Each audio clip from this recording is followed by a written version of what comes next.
Sawadee ka, and welcome to Thailand News Update. In today's news, a proposal to scrap the pre-departure PCR for Test and Go travelers in talks, AirAsia plans to resume international flights from Malaysia to Thailand next month, and color-coded collars to be given out to Soi Dogs. All that and more coming up.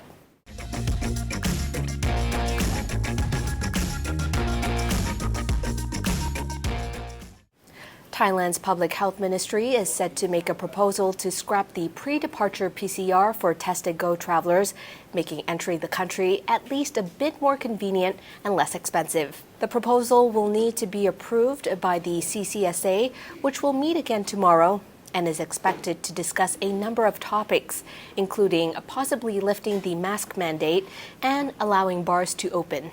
But these are just proposals to be discussed, not final decisions yet. Officials are set to discuss the pre-departure PCR COVID-19 test, which is currently required 72 hours before travel to Thailand. Thai media adds that officials are also discussing reducing the required health insurance from $20,000 to $10,000.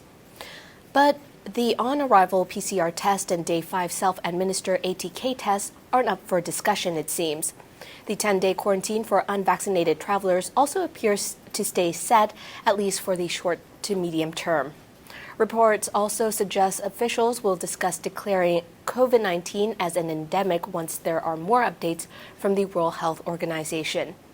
But the timeline still plans a July 1st date to declare COVID-19 endemic, although there will be staged relaxations of restrictions along the way. Even the mask mandate might also be soon lifted, possibly starting with public parks. The CCSA usually leaks a lot of the proposals and then ends up passing them in their bi-monthly official meetings chaired by the Thai PM. We'll confirm any of the latest proposals as soon as we know on the Thaiger.com.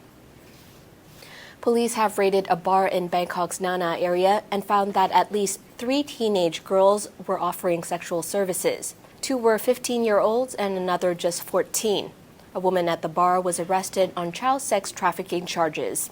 Officers raided the 789 bar on Sukhumvit Soi 7 in the Nana area, a popular red light district known for its go-go bars catering mostly to foreign men. Other bars reportedly open in the area promptly closed when the police showed up. Officers say they found that the girls could be taken out of the 789 bar to provide sexual services. The Damrong Center, operated under the Ministry of Interior, recently received a complaint from the Operation Underground Railroad that girls under 18-year-old were brought to the bar to offer sex services. Police say they discovered that an agent, identified as a woman named Rachada, hired underage girls to work at the bar. They were responsible for taking care of both Thai and foreign customers, entertaining and advertising products in the bar. If any customers were interested in the girls, they could pay the bar to take them out for paid sex. The alleged agent was charged with human trafficking, sex trafficking, encouraging children to commit crimes, and opening a bar without permission. The teenage girls were taken away by authorities and will be supported by state welfare services, who will contact their families. Isn't it time for you to come back to the islands? Phuket is open and it's never looked better. Choose your trip to your favourite island with 5-Star Marine. Go to 5starmarinephuket.com. Less than 24 hours after PM Prayut Chan-o-cha arrived on the first flight into Betong International Airport to chair the opening ceremony, all scheduled flights in and out of the airport have been suspended. At present, it is not even possible to book flights in or out of Betong, and it is not yet known when flights will resume. The Tourism Council of Thailand, Nok Air, and ticket sellers will meet again on March 21st to discuss the future of flight schedules at Betong Airport. The newly established commercial air hub is just 10 kilometers from the Malaysian border and was to be a convenient new way to get in and out of the region, which is mountainous terrain and a slow road trip. Yesterday, earlier in the week, when the airport was officially opened, Nok Air issued a statement apologizing for canceling the scheduled flights between Betong and Don Mueang.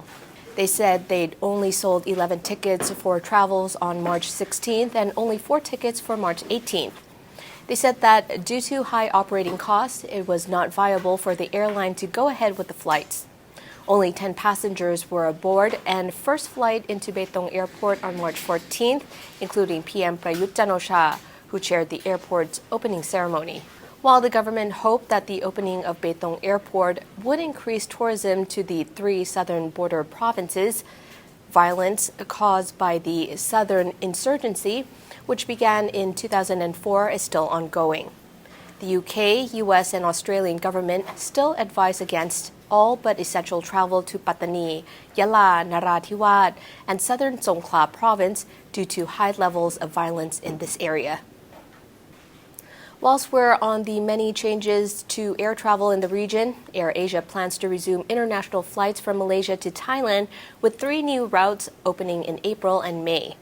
The 3 new routes include Penang to Bangkok and Kuala Lumpur to Hat Yai on April 13th and Johor Bahru to Bangkok on May 3rd. In an effort to provide passengers with more options to travel to Thailand under the new VTL schemes, AirAsia also plans to increase the number of flights to Bangkok beginning April 12. These will be in addition to the existing Kuala Lumpur to Bangkok and Kuala Lumpur to Phuket flights operated by AirAsia Malaysia. Stray dog or Soi dog populations have been a long-standing issue in Thailand, but a flower seller at a market in the central province of Samut Songkhram saw a way to make the dogs a part of the community and created a project to help take care of the Soi dogs in the area. Now each dog has a name and gets a fancy color-coded collar to indicate if they are friendly or aggressive. The collars would put on each of the Soi dogs around the Maklong market to identify the mood of the dog and give customers a guide if they should approach them or not. Green collars show that the dogs are friendly with everyone. Yellow shows the dogs only allow people they know to pet them, and red is for aggressive dogs that should be left alone. A sign is also set up at the market to inform visitors. A pendant with a QR code is also on each collar, showing the dog's name and contact information if the dogs cause any problems with people. Most of the phone numbers direct people to Ning Ngan Sanga, who started the project. Ning owns a flower shop in front of the Somdet Phra Phutta Lerth La Hospital near the market. He is a dog lover and also lets his dogs play with other stray dogs in the community. He organized for all the local Soi dogs to get vaccinated and sterilized. He then gave them each a collar according to their personalities. He noted that many people, including authorities, don't care about stray dogs. He says that if stray dogs live their lives happily, people in the community would also be happy. Also, a little fun fact, the Thaiger is also a supporter of the Soi Dog Foundation based in Phuket. The CCSA has reported 25,446 new cases of COVID-19 with 77 new deaths.